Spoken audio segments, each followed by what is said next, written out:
শেখ হাসিনা তো বাতিল মাল, সে গণদুশ্মন, এতে আমার কোনো কথা বলতে লজ্জা নাই, অভিযোগ উত্থাপন করেছিলাম।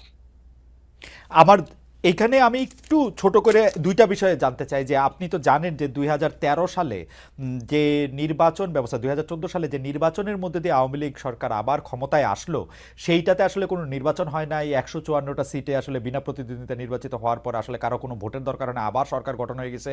আপনি ওইটার কোনো প্রতিবাদ করেছিলেন কিনা? এক। দুই হচ্ছে, আপনি দল থেকে বহিষ্কার হলেন, মন্ত্রিত্ব থেকে বাদ পড়লেন, ফিরে এসে গত 10 বছরে আপনি এই কথাগুলি প্রকাশ্যে এরকম করে বলছেন কিনা বা বলতে চেয়েছেন কিনা, বলতে কোনো বাধা পেয়েছেন কিনা?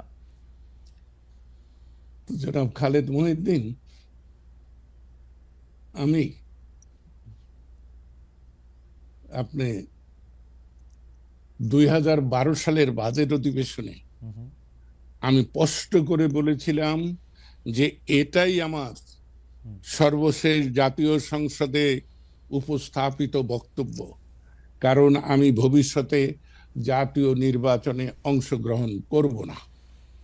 তারপরে শেখ হাসিনা ব্যক্তিগতভাবে আমাকে অনুরোধ করেছেন যে লতিফ ভাই, আমাকে ছেড়ে যাবেন না, আপনাকে আমার প্রয়োজন। আমি শেখ হাসিনাকে যতটা সম্মান করি বা স্নেহ করি, সমর্থন করি, তার চাইতেও আমি বহুবার বলেছি আমার ব্যক্তিগত দুর্বলতা শেখ ফজিলতুন্নেসা প্রতি। আমি ছাত্রলীগ, আওয়ামী লীগ, শেখ মুজিব, আব্দুর রাজ্জাক, এদের কারণে করতে পারতাম না যদি আমি শেখ ফজিলতুন্নেসার আশ্রয় না পেতাম। তাই ওই মহিলার প্রতি আমি আমৃত্যু কৃতজ্ঞ। সে কারণেও তার কন্যাকে আমি অনেক সময় বিষ হজম করে মেনে নিয়েছি। এবং আমি কিন্তু বলতাম যে দেখুন মাননীয় প্রধানমন্ত্রী, আমি খুব দ্বন্দ্বে থাকি, কখন আমি আপনার মান নষ্ট করি, কখন আমি আপনার মনে আঘাত করি, কারণ আমি সত্য মিথ্যা বুঝি না, আমি যা বুঝি তা আমি না, প্রকাশ কিন্তু জনাব করতে লতিফ চাই। সিদ্দিকী, আপনি যখন মন্ত্রী হলেন তখন সংসদে আপনার যে ভাষণ, সেখানে তো আমরা শেখ হাসিনার প্রতি আপনার একটা পুরো অবশ্যই, পুরো লয়ালিটি আমরা এটা দেখতে পাইছি। অবশ্যই আমার যে নেতা যাকে মানি। ওয়ানলি বিকজ যে তার মাকে আপনি এত যৌক্তিক কথা এত আগে থেকে এটা বলে থাকেন, কিন্তু তার মাকে যেহেতু আপনি মানে ভালোবাসেন বা শ্রদ্ধা করেন, তার জন্য তার কন্যার এই দুর্নীতি, এই অপশাসন আপনি মেনে নিয়েছিলেন। হ্যাঁ, আমি একার অকপটে স্বীকার করব, সেজন্য আমি অনুতপ্ত, আমার এত লজ্জা নেই। কিন্তু আপনাকে আমি বলি, আমি যেদিন জাতীয় সংসদ থেকে পদত্যাগ করি, আপনি অনুগ্রহ করে আমার সেদিনের বক্তৃতাটা যদি শোনেন, তাহলে দেখবেন যে আমি কি কি বলেছি। না, তখন তো আপনি মানে আপনি আমার ধৃষ্টতা ক্ষমা আমি করবেন, কিন্তু কিন্তু বিরুদ্ধে বলিনি। তখন তো আপনার পলিটিকে মানে আপনি আপনি আপনি বুঝে গেছেন যে এই আওয়ামী লীগ থেকে আপনি আর কি পাবেন।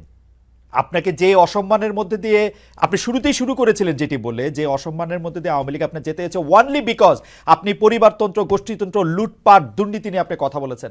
আপনি কিন্তু আপনার নিজের ভাইকেও আপনি ছাড় দেন নাই যখন আপনি দুর্নীতি নিয়ে কথা বলেছেন। সেখানে আপনি যখন এটি বলেছেন, তারপরও এর মধ্যে দিয়ে আপনি যাইতে হয়েছে এইটার জন্য, মানে আমি জানি না, মানে এটা আপনার জন্য একটু বেদনাদায়ক। তারপর আমরা একটু শুনতে চাই যে আপনি আসলে এই 10 বছর আর কি বলতে পারতেন বা বলা আপনার উচিত ছিল বলে আপনি মনে করেন কিনা?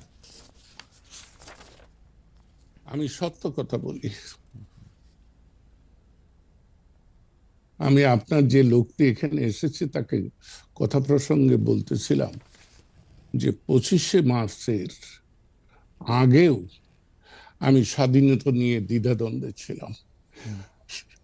71-এর 16ই ডিসেম্বরের পর থেকে আজ পর্যন্ত বাংলাদেশ যে সকল সমস্যার মুখোমুখি হচ্ছে, আঞ্চলিকভাবে, আন্তর্জাতিকভাবে, এই বিষয়গুলো আমার আল্লাহ আমাকে বোধহয় এই জ্ঞানটুকু দিয়েছিল ভূ রাজনীতির পরিস্থিতি সম্পর্কে। তাই আমি চেয়েছিলাম পাকিস্তানের মধ্যেই একটা সমাধান, আমাদের স্বায়ত্তশাসন, বাঙালির অধিকার, বাঙালির মর্যাদা। কিন্তু পাকিস্তানিরা আক্রমণ করেছে। আক্রমণ করলে, যে শত্রু আক্রমণ করে, আমি তাকে প্রতি আক্রমণ করবই। তাই আপনাকে স্পষ্ট করে বলি, পাকিস্তান সশস্ত্র বাহিনীর বাঙালি সৈনিকরা সারা বাংলাদেশ আওয়ামী লীগের, ছাত্রলীগের কোন ব্যক্তি সশস্ত্র লড়াই শুরু করার আগে আমি 25শে মার্চ রাত্রেই সশস্ত্র লড়াইয়ের জন্য তৈরি হয়েছিলাম, এবং তারই মহান ফসল বঙ্গবীর কাদের সিদ্দিকী বীর উত্তম, এবং তারই ফসল টাঙ্গাইলের মুক্তিযুদ্ধ। তাই আমি অনেক বিষয়ে মেনে নিয়েছি, মেনে নিতে হয়। আমি কিন্তু বিপ্লবী নই, আমি কিন্তু অসামাজিক নই, আমি একজন পারিবারিক মানুষ। তাই পারিবারিক শান্তি স্বস্তি জন্য আমি অনেক সময় বিষ হজম করি। তেমনি দল করতে হলে দলের মধ্যে বিভিন্ন স্বার্থের সংঘাত হবে, বিভিন্ন সুযোগ সুবিধার লোকরা থাকবে, তাদের সাথে মানিয়ে চলতে পারাটাই কিন্তু দল না, করা। কিন্তু কিন্তু কিন্তু কিন্তু জনাব লতিফ সিদ্দিকী, আমি আপনার থেকে অনেক কনিষ্ঠ বয়সে, বুদ্ধিতে, বিবেচনায়, উচ্চতায়, ওজনে, সব কিছুতেই আমি আপনার থেকে অনেক ছোট হিসেবে আমি আপনাকে প্রশ্ন করতে চাই। দেশ ধ্বংস হয়ে যাচ্ছিল, 3টা টার্ম ধরে কোনো ইলেকশন সেইভাবে হয় নাই, মানুষজন চুরি করে ভোট দিছে, যারা ভোট দিতে চাইছে তারা ভোট দিতে পারে নাই, দুর্নীতির পর দুর্নীতি হয়েছে, দানবীয় একটা পরিস্থিতি হয়েছে, সবগুলি ধ্বংস হয়েছে। আপনি শুধু মানায় নেওয়ার জন্য, শুধু পরিবারের প্রতি ইয়ার জন্য আপনি এটা মেনে নিলেন? আপনাকে কি হ্যাঁ জি না জনাব, জনাব জি জি না, আমি ভবিষ্যৎ চিন্তায় আমি এটা মেনে নিয়েছি। এখনো আমি কিন্তু অনেক কিছু মেনে নিচ্ছি। আপনার কে বলি, আপনি এই 2024-এর বাজেট অধিবেশনে আমার বক্তৃতা শুনবেন। সেখানে আমি স্পষ্ট করে বলেছি যে অনেকেই বলেন আমি শেখ হাসিনার সমালোচনা, আওয়ামী লীগের সমালোচনা করার পরও শেষ পর্যন্ত আমি শেখ হাসিনার পক্ষ অবলম্বন করি। আমি বলেছি হ্যাঁ করি, কারণ আমি দেখতে পাচ্ছি শেখ হাসিনার পরে বাংলাদেশে পরিণতি কি হবে, বাংলাদেশে কে নেতৃত্ব দেবে। 5ই আগস্ট নয়, আমি জুন মাসের শেষ দিক থেকে এই বৈষম্য বিরোধী আন্দোলনকে, কোটা বিরোধী আন্দোলনকে আমি সমর্থন করেছি। কিন্তু আমি কিন্তু বুঝেছি যে কি হবে।